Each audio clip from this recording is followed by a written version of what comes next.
I've been trying to talk about objective morality online lately, and my view is either objective morality does not exist or we don't have access to it. Meaning that we can't refer to it, it's not written down somewhere that we can refer to and get correct answers to morality questions.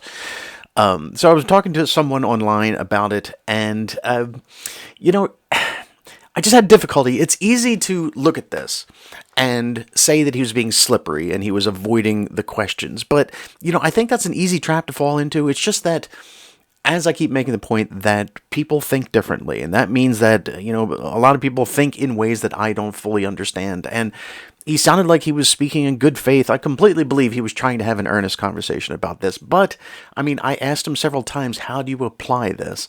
And I was just not getting there with him. He kept moving on to other things, in my opinion. So, I don't know. If you have any ideas of how I could, center down somebody better to keep them on track, feel free to leave comments below. So, help me out, I guess.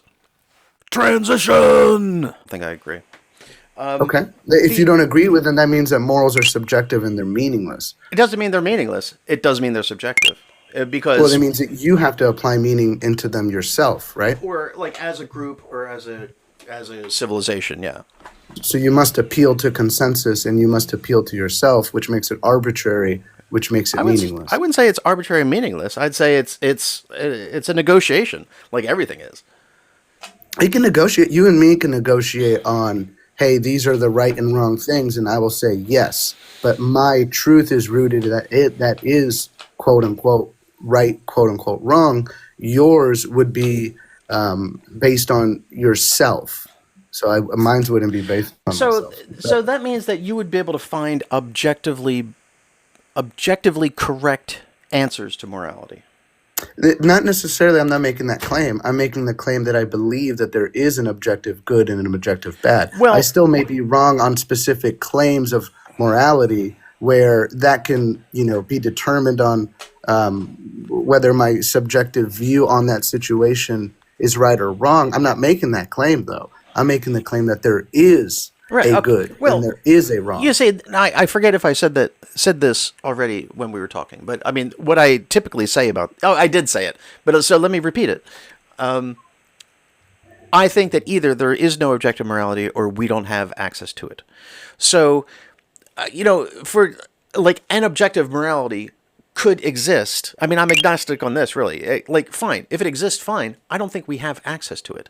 What good is an objective morality if we can't refer to that objective morality and get objectively correct moral answers? I get what you're saying. And I think that's, this is actually I've realized where, as a theist, the science that we use, which I agree with, and it's great, it is an external, see what you're doing right now was looking outward. It's an external science where theism is an internal science of finding if there is a truth. It's not the more I do, it's how did I even begin to make a claim? How am I able to make sense of the world, make sense of right or wrong? But then how do you access this objective morality then? How do you get correct answers?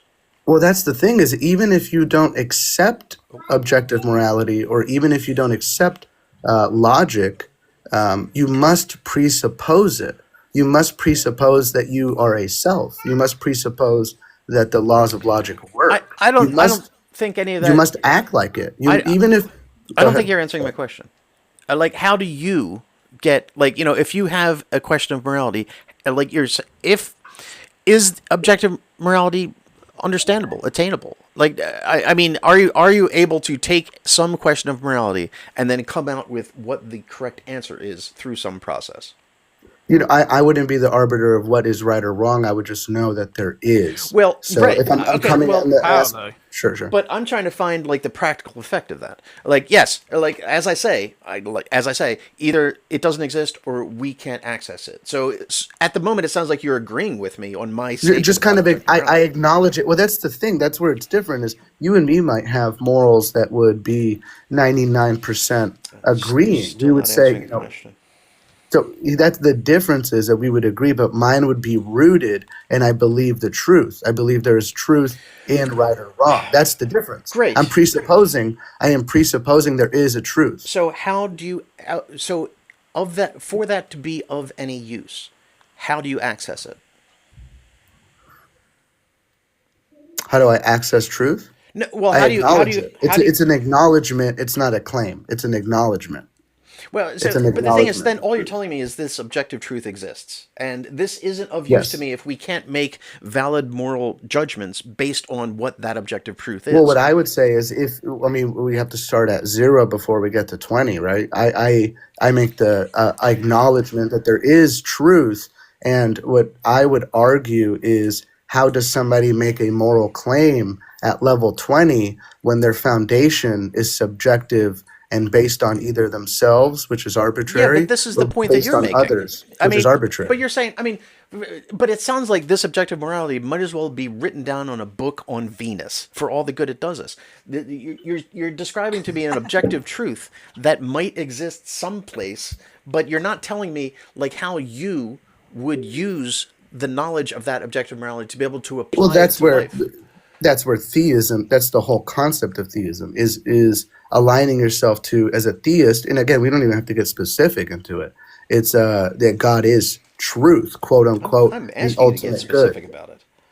Because it seems because the experience is that like two moral or no, I'm not going to say moral, two religious people who have like good meaning intents who want to find the correct answer to a thing will go through the same exact process. They will like they will have the question, they will go home, they will pray on it, sleep on it, maybe talk to their pastors about it, come to a conclusion. Both of those people can come up with opposite answers on what the correct thing to do is for a given moral question. So it doesn't seem to me like that process is a reliable way of accessing the objective truth of whatever objective morality is. So what I'm asking you is, if an objective morality exists, how can you apply that to your daily life if you know that that truth exists? Well, in just in the context of specifically Orthodox Christianity, not all Christianities, Orthodox. specifically, and actually, I would have more. This would actually get more angry if you were a Protestant Christian. I would say living like Christ. A Protestant would not agree with that more than so. That would my answer would be living like Christ. But of course, you're not going to. It's not. It's impossible. You see, you understand, but I am asking you. I mean, well, That okay. that's the answer. That's the answer, is living like Christ. I try to live like Christ, whether it's impossible or not. That is the answer. What is Christ's answer to the trolley problem? Kill 'em That's a good. all. That's a good question. I don't know. I mean, I'm trying to live like Christ. It doesn't mean, and you're also putting me in a paradigm where I have no choice, where there is going to be suffering no matter what. Are you saying that Like, all no moral questions putting involve me in a suffering? logical situation where there is no choice is you're kind of cornering me and then making me do it. Life I know does you that want to on the get regular. specific. I know you want to jump to level 20, but the answer for me that's interesting, it's not level 20, it's level 0. That's the interesting part. Not jumping ahead and putting me in situations where you're cornering me and setting up in a way where it's like a gotcha. It's more about the level 1. That's just what I'm interested in. And as an atheist, I talk to atheists that do have epistemic foundations that they can justify. And that's what I'm curious about, is what are atheists justifying their epistemic foundations on? I don't judge it. I mean, it doesn't have to be a God. I'm interested, how do you judge your epistemic foundation on logic and morals specifically? It's Yeah, not about how you would like Oh, I use wanted to them do the later trolley on. problem.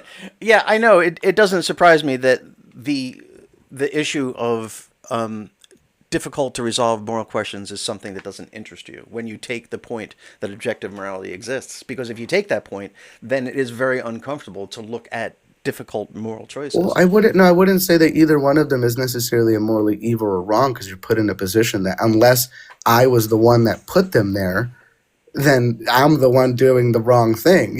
Outro!